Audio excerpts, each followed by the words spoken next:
پھر 10 کا کھلا دیا. ایسا کرتے کرتے حضرت آج یہ حال ہے. اس کے آج کا بھی جو دیکھتے نا اللہ پر برا لگا رہا تو اللہ یہ یقین والوں کو ہوتا ہے.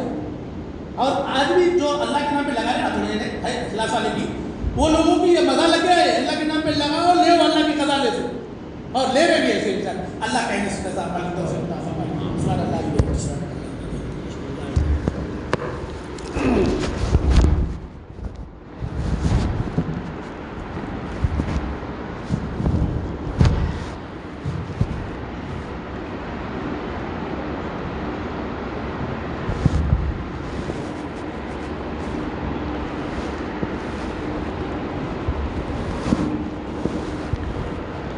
السلام علیکم ورحمۃ اللہ وبرکاتہ. وقت زیادہ نہیں ہے اور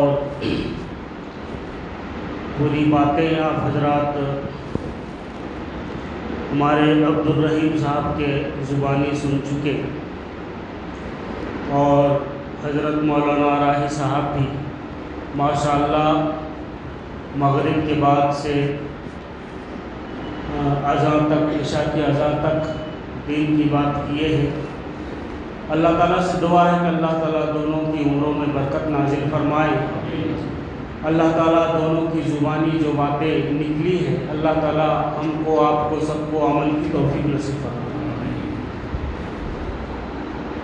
ایک چھوٹی سی آیت اور اس کے اوپر بات ختم. اعوذ باللہ من الشیطان الرجیم بسم اللہ الرحمن الرحیم. الذین انعم اللہ علیہم من النبیین والصدیقین والشہداء والصالحین. صدق اللہ العظیم. غرور تھا نمود تھی, غرور تھا نمود تھی, ہٹو بچوں کی تھی صدا. غرور تھا نمود تھی, ہٹو بچوں کی تھی صدا. اور آج تم سے کیا کہے لحد کا بھی پتہ نہیں.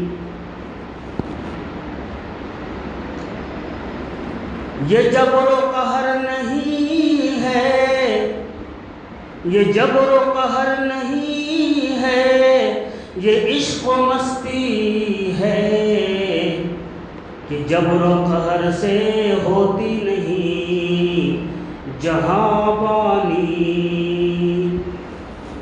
یہ دو شعر کے اوپر بات ختم. دعا کریں کہ اللہ تعالیٰ آپ کو ہم کو سب کو عمل کی توفیق نصیب فرمائے. آج تقریر بہت ہوتی ہے, 3 دن بہت نکلتے ہیں, 40 دن بہت نکلتے ہیں, 1 سال نکلتے ہیں. مدرسے میں معلم بیٹھا ہوا ہے بخاری پڑھا رہا ہے, مدرسے میں قاری صاحب بیٹھے ہیں قرآن پڑھا رہے ہیں, امام صاحب مسجد میں ہر جمعہ تقریر کر رہے ہیں. بہت اچھی بات ہے. ہر نمازی آ کر کے 2 رکعت سجدہ مارتا ہے, دعائیں کرتا ہے. بہت اچھی بات ہے, بہت اچھی بات ہے, بہت اچھی بات ہے.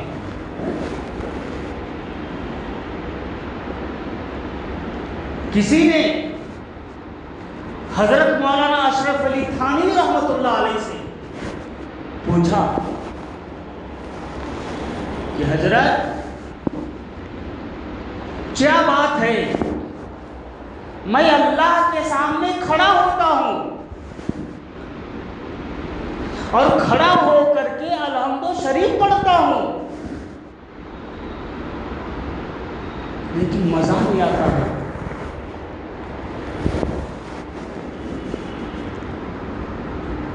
اور پوچھنے لگا، کہنے لگا کہ حضرت میں دن رات بخاری کی درس پڑھاتا ہوں، قال اللہ قال الرسول کہتا ہوں، میں میری زبان پر قال اللہ اور قال الرسول کی صدائیں گونجتی ہے۔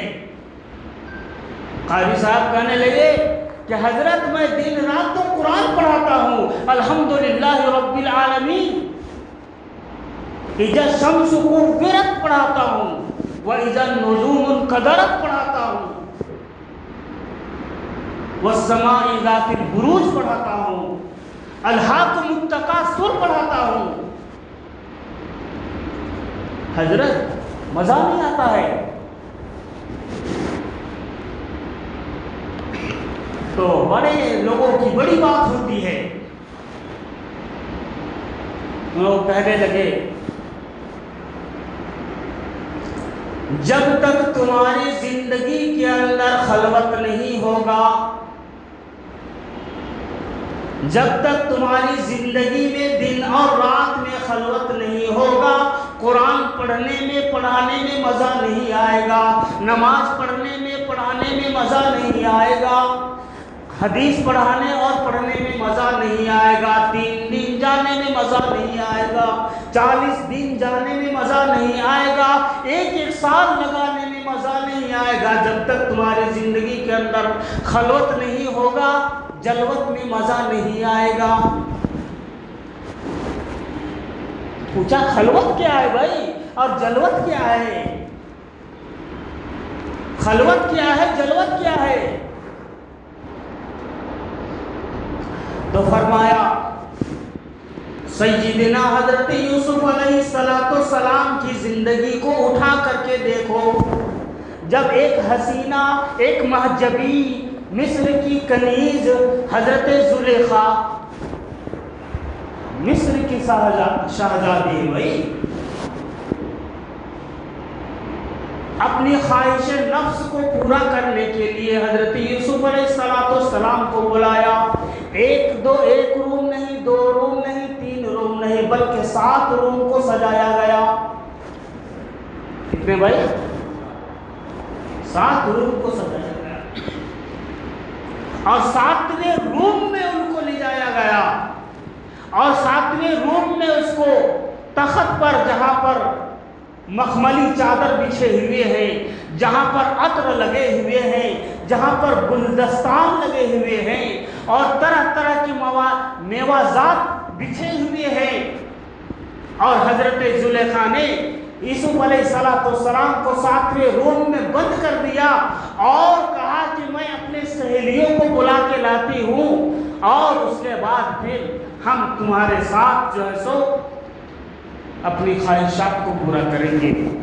اور 7 روم کو بند کرتے کرتے کرتے کرتے کرتے باہر آئی۔ اس وقت حضرت یوسف علیہ السلام خلوت میں تھے۔ کہاں تھے بھائی؟ خلوت میں تھے، 7 روموں کے اندر تھے،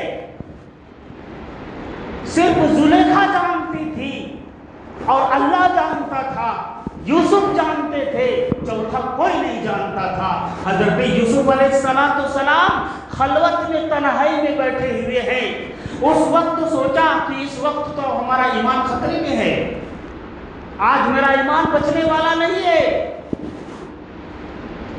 تو محترم دوستو، حضرت یوسف علیہ السلام وہاں تنہائی میں، خلوت میں اللہ کو ایسا یاد کیا، ایسا یاد کیا، ایسا یاد کیا، کہا کہ پروردگار عالم، آج تیرے یوسف کی عزت تیرے ہاتھ میں ہے، آج میں بھی مجبور ہو جاؤں گا، اے اللہ تو میری مدد فرمانا۔ محترم دوستو، یہ دعا کرنی تھی کہ اللہ تبارک و تعالیٰ نے ایک نور اس کے سینے کے اندر ڈالا، ان کے چہرے کے اندر ڈالا، اور جب حضرت یوسف علیہ السلام کو 7 روم سے نکالتے نکالتے باہر میدان میں جب لاتے ہیں، تو حضرت زلیخا علیہ السلام ان کی حسن کو، ان کی خوبصورتی کو اور ان کی جمال کو دیکھ کر کے وہ خود چکا چوندھ ہو جاتی ہے، کہتی ہے جب میں روم میں اس کو ڈالا تھا اس وقت اتنا خوبصورت نہیں تھے، لیکن جب روم کے باہر آئے تو اتنی خوبصورتی کہاں سے آ گئی۔ حضرت یوسف علیہ السلام نے کہا یہ میرے رب کا نور ہے، میرے رب کا نور ہے۔ محترم دوستو، الذین انعم اللہ علیہم من النبیین، اللہ تعالیٰ ایسے نبیوں پر اپنا انعام اتارتا ہے۔ ان نبیوں میں حضرت یوسف علیہ السلام ہے۔ جب یوسف علیہ السلام نے گناہ سے اپنے آپ کو بچایا تو اللہ کا انعام آیا، اور اللہ کا انعام کوئی ایسی چیز نہیں آیا بلکہ اللہ کا نور آیا، اور وہ نور جب سینے کے اندر جل گیا تو جسم بھی روشن ہو گیا، چہرہ بھی روشن ہو گیا، آنکھ بھی روشن ہو گیا، ہر وجود روشن ہو گیا۔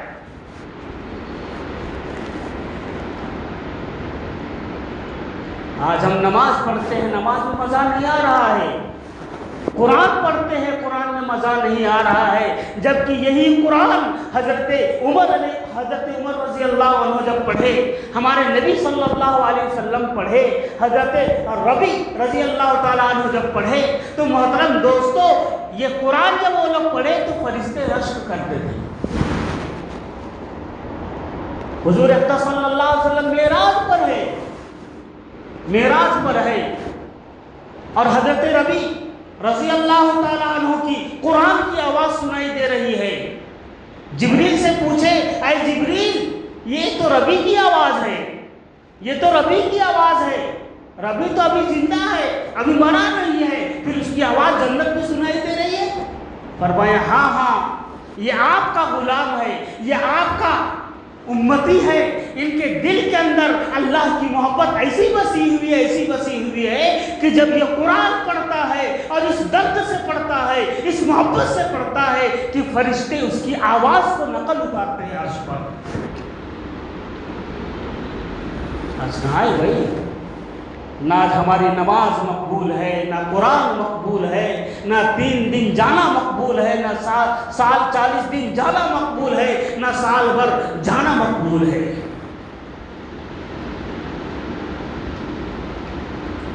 اس کے بعد نبیوں پر انعام ہوا، اس کے میں کیا انعام گناؤں، کن کن نبیوں کے اوپر انعام ہوا، میں اس کو تذکرہ نہیں کر سکتا، وقت نہیں ہے۔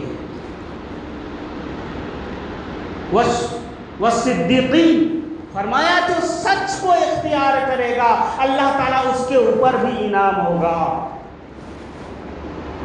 آج کاروبار میں دیکھو کون سچا ہے بھائی، تجارت میں دیکھو کون سچا ہے، کھوٹا مال کون بتا رہا ہے؟ نہیں بتا رہا ہے، کھوٹا مال کو چھپا کے بیچ رہا ہے، تو اس کے اوپر اللہ کا انعام کہاں سے ہوگا؟ الذین انعم اللہ علیہم من النبیین والصدیقین والشہداء والصالحین۔ چلو بھائی نبی تو نہیں بن سکتے، صدیقین نہیں بن سکتے، شہداء نہیں بن سکتے، کم سے کم صالحین تو بن جاؤ، صالحین تو بن جاؤ۔ اسی لیے تو ہم اور آپ ہر نماز میں پڑھتے ہیں عباد اللہ الصالحین، عباد اللہ التحیات للہ والصلوات والطیبات والسلام علیک ایھا النبی ورحمۃ اللہ وبرکاتہ والسلام علینا وعلی عباد اللہ الصالحین۔ جب انسان صالحین کی زندگی گزارے گا تو روزانہ کروڑوں لوگوں کی دعائیں اس کے وجود پر جائے گا، کیونکہ وہ صالحین ہے۔ مکہ میں دعا کر رہے ہیں اس کو دعا جائے گی، مدینہ میں نماز میں دعا کر رہے ہیں اس کو دعا جائے گی، مکہ مسجد میں دعا کر رہے ہیں اس کو دعا جائے گی، دنیا کی جن مسجدوں میں جتنے نمازی عباد اللہ صالحین پڑھیں گے صالحین کی حصہ میں دعا جائے گی۔ بہرکیف محترم دوستو، الذین انعم اللہ علیہم من النبیین والصدیقین والشہداء والصالحین۔ تو جو میں ایک شعر پڑھا تھا، غرور تھا نمود تھی ہٹو بچوں کی تھی صدا، اور آج تم سے ہم کیا کہیں لحد کا بھی پتہ نہیں، قبر کا بھی پتہ نہیں۔ آج بوڑھو پل کے نوجوان بہت ترن خان بن کر کے پھر رہے ہو، بہت اکڑ کر کے زندگی گزار رہے ہو، کوئی ڈگری لے کر کے پھر رہا ہے، تو کوئی تجارت کے نام پر غرور کر رہا ہے، کیا کر رہا ہے، لیکن جو نیک لوگ تھے وہ لوگ مرے تو ان کے قبروں پر مزاریں بن گئی. جو نیک لوگ تھے ان کے قبروں سے آج بھی خوشبو آتی ہے کیونکہ وہ لوگ نیک اعمال کر کے چلے گئے. ہمارے پاس کیا ہے؟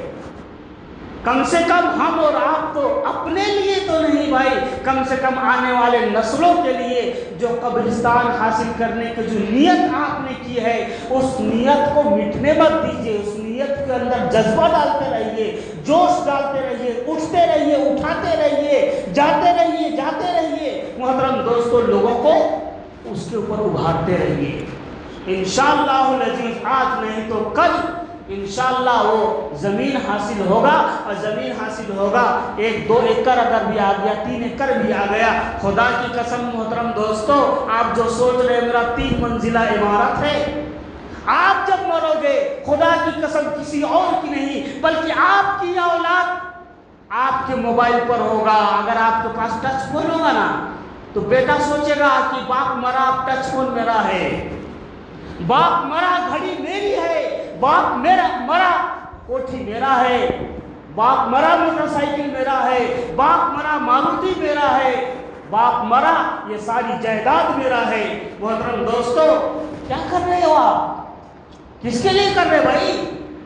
کس کے لیے کر رہے ہو؟ اگر آپ کے جدوجہد سے، آپ کی کوشش سے، آپ کی محنت سے اگر 2 ایکڑ زمین آ گیا، 3 ایکڑ زمین آ گیا، خدا کی قسم اس قبرستان کے اندر حافظ بھی جائے گا، عالم بھی جائے گا، دائی بھی جائے گا، ولی بھی جائے گا، اور ایک سے ایک مسلمان جائے گا. اور جب جائے گا محترم دوستو، آپ کہیں مر جاؤ، آپ کہیں دفن ہو جاؤ، غم نہیں ہے، لیکن ایک عالم کا جنازہ جائے گا، ایک حافظ کا جنازہ جائے گا، ایک ولی کا جنازہ جائے گا. اور جو ہی اس قبرستان میں دفن ہوگا محترم دوستو، آپ کے نامہ اعمال میں منی آرڈر آئے گا، 100 کا نہیں، 200 کا نہیں بلکہ کروڑوں کروڑ کا آئے گا، اور آپ کے درجات بلند ہوتے رہیں گے. اللہ پوچھے گا پروردگار، اللہ پوچھے گا، اللہ سے فرشتے پوچھیں گے پروردگار عالم یہ کون بندہ ہے جس کے نامہ اعمال پر روزانہ اتنا ڈاک آ رہا ہے، روزانہ اتنے نیکیاں آ رہی؟ اللہ تعالیٰ فرمائے گا یہ وہ بندہ ہے جو میری رضا کے لیے، میرے بندوں کے لیے انہوں نے نیک کام کیا تھا،